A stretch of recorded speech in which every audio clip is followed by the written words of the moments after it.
নমস্কার বন্ধুরা, আমি সোমা হ্যাপি ফ্যামিলির পক্ষ থেকে আপনাদের সকলকে স্বাগত। আজ আমি আপনাদের সঙ্গে শেয়ার করব শোল মাছের কালিয়া। তো বন্ধুরা, ভিডিওটি স্কিপ না করে একটা লাইক দিয়ে সম্পূর্ণ দেখার অনুরোধ রইল। আপনাদের একটা লাইক ভিডিওটি আরও 5 জনকে দেখার সুযোগ করে দেবে। তো বন্ধুরা, আমি অফ ক্যামেরায় শোল মাছের টুকরোগুলোকে ভেজে নিয়েছি। এখানে 8 পিস শোল মাছ রয়েছে। যে কড়াইতে মাছ ভেজেছিলাম সেই কড়াইতে আরও একটু তেল দিয়ে দিয়েছি। তেলটা একটু গরম হতেই এর মধ্যে দিয়ে দিলাম একটা শুকনো লঙ্কা চিড়ে, আর দিলাম সামান্য সাদা জিরে।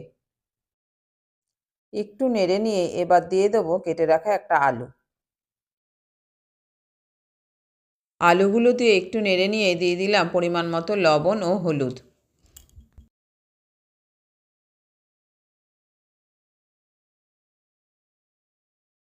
এখন আলুগুলোকে একটু লাল লাল করে ভেজে নেব।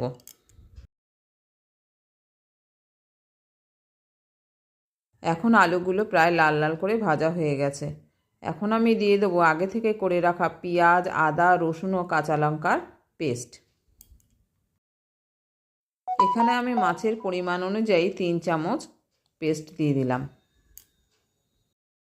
আদা রসুনের পেস্টটি দিয়ে বেশ কিছু সময় ধরে এটাকে কষিয়ে নিতে হবে, যতক্ষণ না পর্যন্ত আদা রসুনের কাঁচা গন্ধটা চলে যাচ্ছে।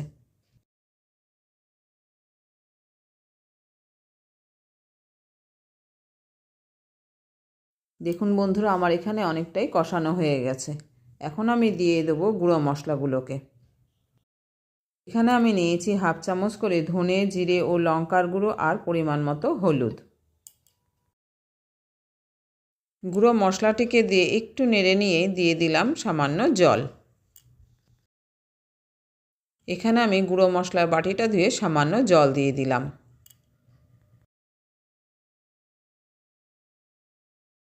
জল দিয়ে আবার একটু ভালো করে কষিয়ে নিলাম। কষাতে কষাতে যখন মশলা গা থেকে তেল ছেড়ে দেবে, এই সময় দিয়ে দিলাম আমি একটা পাকা টমেটোর পেস্ট। একটা মাঝারি সাইজের পাকা টমেটোকে আমি আগে থেকে পেস্ট করে রেখেছিলাম, সেটাকে এখন দিয়ে দিলাম। টমেটোর পেস্টটিকে দিয়ে আবার একটু নেড়ে নিলাম। একটু সময় নিয়ে আবারও এটাকে ভালো করে কষিয়ে নিলাম। মশলা যত ভালো কষানো হবে, তরকারির টেস্টও তত বাড়বে।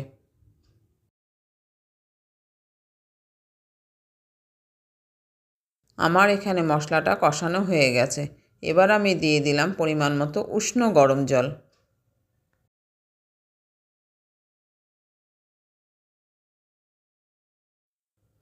জল দিয়ে এবার আমি মাছগুলোকে খুব সাবধানে ঝোলের মধ্যে দিয়ে দিলাম।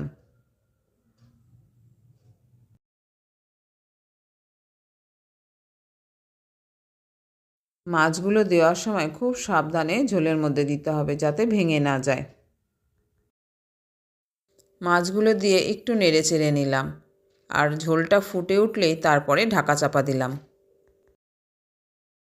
কড়াইয়ের ঢাকনা আগে চাপা দিলে যখন ঝোল ফুটে ওঠে তখন সব তেল মশলা এসে কড়াইয়ের ঢাকনায় লেগে যায়। তাই আমি সবসময় ঝোল ফুটে ওঠার পরে ঢাকনা চাপা দিই। 10 মিনিট পরে কড়াইয়ের ঢাকা খুলে দিলাম।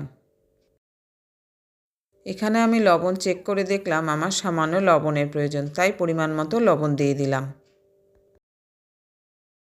তো এখন আমার শোল মাছের কালিয়া রান্নাটা প্রায় হয়ে এসছে। ঝোলটাও শুকিয়ে অনেকটাই কমে গেছে। শোল মাছের কালিয়া একটা মশলা ছাড়া কিন্তু অসম্পূর্ণ থেকে যায়, সেটা হলো গরম মশলা। এখন আমি দিয়ে দিলাম হাফ চামচ মতো গরম মশলা।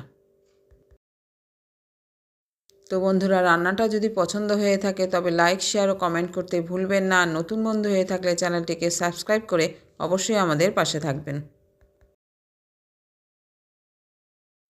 এখন আমি ওভেনটাকে অফ করে দিলাম। আর যেহেতু গরম মশলা দিলাম, তাই কড়াইয়ের ঢাকাটা চাপা দিয়ে রাখলাম 1 থেকে 1.5 মিনিটের জন্য। 1 মিনিট পরে এটাকে আমি সার্ভিং বলে ঢেলে নিলাম। তো বন্ধুরা, রান্নাটা কেমন হয়েছে জানাতে কিন্তু ভুলবেন না। আর ভালো লেগে থাকলে অবশ্যই বাড়িতে বানিয়ে খাবেন। তো আজ এই পর্যন্ত বন্ধুরা, দেখা হচ্ছে পরের ভিডিওতে অন্য কোনো রেসিপি নিয়ে। আমার সাথে এতক্ষণ থাকার জন্য আপনাদের অসংখ্য ধন্যবাদ। ভালো থাকবেন, সুস্থ থাকবেন।